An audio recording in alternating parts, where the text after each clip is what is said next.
My name's Professor Judith Hall, and I'm delighted to have been asked to chair the National Advisory Board for Care and Social Services Inspectorate Wales. Mae darpariaeth gofal a gwasanaethau cymdeithasol yn effeithio ar gymaint o fywydau. Mae bod yn rhan o'r strwythur ymgynghorol yn rhoi cyfle i ni wella pethau, ers lles miloedd a miloedd o bobl sy'n defnyddio'r gwasanaethau hyn yng Nghymru. A thrwy gadeirio, mae'n gyfle i roi llais i'r arbenigedd sylweddol sydd gan y Bwrdd Cynghori. Y defnyddwyr y gwasanaethau a darparwyr y gwasanaethau eu hunan. Mae'n gyfle iddynt gael llais i greu gwasanaeth rhagorol yma yng Nghymru. Yn enw i di Ffion Alun, dwi ar y bwrdd fel y llais Cymraeg. Dwi'n teimlo fod yn hynod bwysig cael gwasanaethau dwyieithog ac dwi'n teimlo bod cael person rhugl Cymraeg ar y bwrdd yn ei gallu gwneud gwahaniaeth. Dwi'n gallu bod y llais bach yn y cefndir yma neu atgoffa bobl weithiau. Mae'n pwysigrwydd o cael gwasanaethau Cymraeg.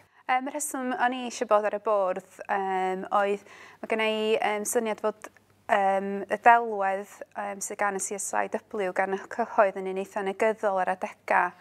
Mae bobl sy'n gweithio mewn gofal ofn pan maen nhw'n cael eu harolygu. Mae'n cael ei gweld fel rhywbeth sy'n gwneud i bobl deimlo'n anghyfforddus. Ond hynna ddim yn deg pwrpas CSIW wedi gwneud siŵr bod gofal o safon ucha ac gwneud siŵr bod pawb yn cael y gwasanaethau addas. Dwi'n gobeithio mae'n gret cael y cyfle i fod yn rhan o bwrdd a cael cyfarfod gymaint o bobl difyr a cael trafod. A dwi'n gobeithio cael gwneud gwahaniaeth a reid y barn bobl Gymraeg, barn bobl Gogledd Cymru falle yn y materion da ni'n drafod a mae'n gret cael cyfle yna. Yn yng ngwaith bob dydd dwi'n gweithio fel lleisiau lleol Conwy ac yn cael lot o wybodaeth gan bobl am eu profiadau nhw a dwi'n gweithio gallu defnyddio eu profiadau nhw i wella gwasanaethau hefyd.